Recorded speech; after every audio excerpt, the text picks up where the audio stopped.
Good Monday morning. How we doing? We're at the end of June. Now we're less than 9 weeks from the start of the college football season. We are, let me do the math real quick, about 7.5 hours from game one of the championship series downtown at TD Ameritrade between Mississippi State and Vanderbilt. The crowd, and by the way, the game is sold out. It's been a very chill year in the stands. That's the non-GA effect. We've tried real hard. Like a fan got kicked out the other night, and while he was being escorted out by a security guard and an Omaha police officer, in front of all the fans that were cheering, he shotgunned a beer. I mean, we're kind of getting a little GA feel, but no GA this year. The crowd has been relatively chill outside of the respective fan bases that are rooting for their teams. Not tonight. The crowd will be so pro Mississippi State.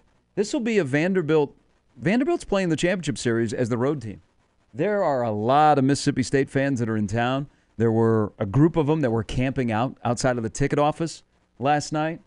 You also have the factor that people think Vanderbilt screwed over North Carolina State with the vid this past weekend, so they'll be anti-Vanderbilt, which is a ridiculous thing. It'll be a very pro-Mississippi State crowd, and the Mississippi State fans are everywhere. And we have met some at Baseball Village.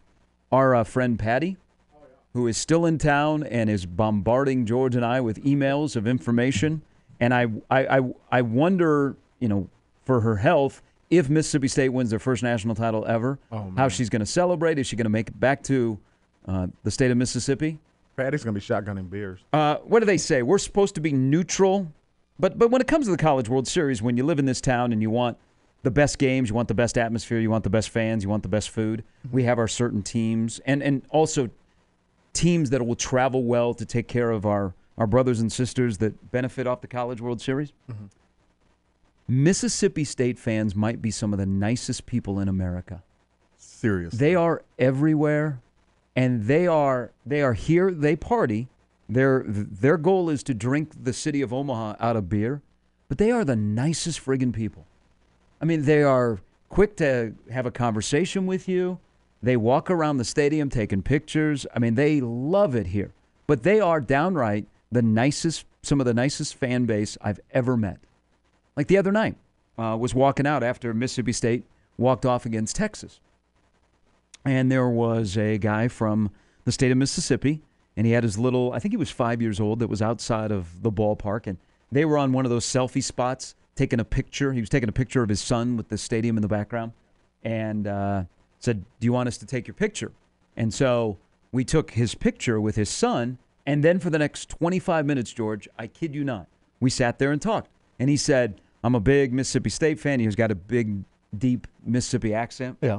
He said, "I'm a big Mississippi State athletic fan. I love all the sports, but baseball is my sport." And, he pointed at his son. He goes, he went to his first game when he was 9 months old. And the other day, after they won, he said, we hopped in the camper, and we just drove up here.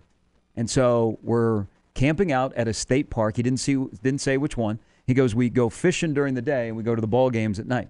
He goes, he takes his son. And he had like a bag full of souvenirs. Man, the guy had the biggest smile on his face talking about the experience in Omaha. And I think we could all of us that have been down at the College World Series for the first week, we all probably have stories of interaction with Mississippi State fans. Yep. They just happen to be the largest fan base that is here. And it's been, we really haven't anybody being knuckleheads. We've had people to make bad decisions at night.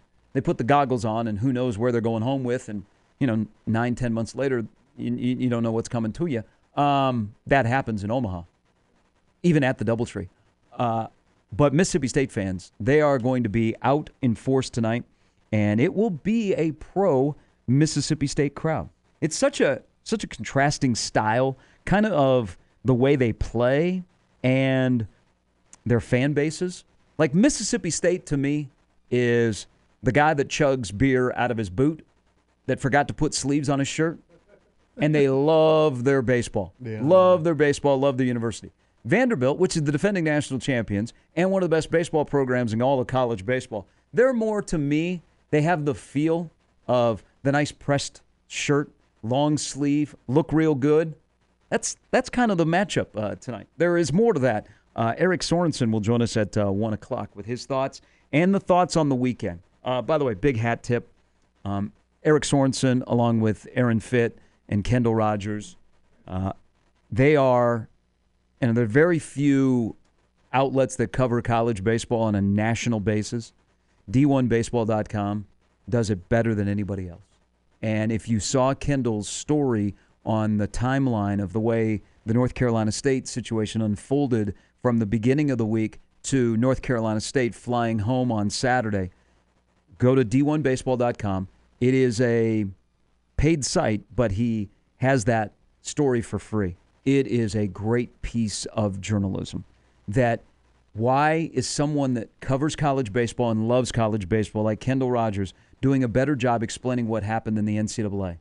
We will get into that. Eric Sorensen will join us at 1 to preview tonight's matchup. Now, Vanderbilt has Jack Leiter going for him, and Leiter is probably going to go 4 or 5 in the draft. Maybe he is big time tonight like he was the first time out, and he jumps up to 3 with the Tigers. But Vanderbilt has that going for him, but I don't think Vanderbilt's played well here. Mississippi State has played better, and they've had more of a flair of the dramatic than Vanderbilt has outside of the 12-inning win on the opening day against Arizona. Coming up next, Matt Verzal will join us. Mike Schaefer at 11:30. Of course, the drama that happened on Stadium Drive on Friday that is still being talked about, and now what is the next step in Nebraska's search for an athletic director.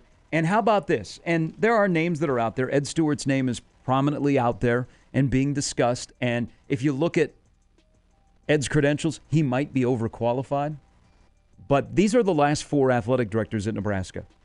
Fired, retired, fired, retired. What makes up the most ideal candidate to be athletic director at the University of Nebraska with a gigantic budget, make money, the major program in the state? What is the ideal candidate for an athletic director at Nebraska look like? I always say a guy like Bill Byrne. Well, you could take Bill Byrne, Bill Moose, combine them together. What does an ideal candidate for an athletic director at Nebraska look like? We will dive into that. Verz joins us next. Mike Schaefer at 11:30. Eric Sorensen at 1 on this Monday. The Gary Sharp Show back in studio with George on 1620 The Zone.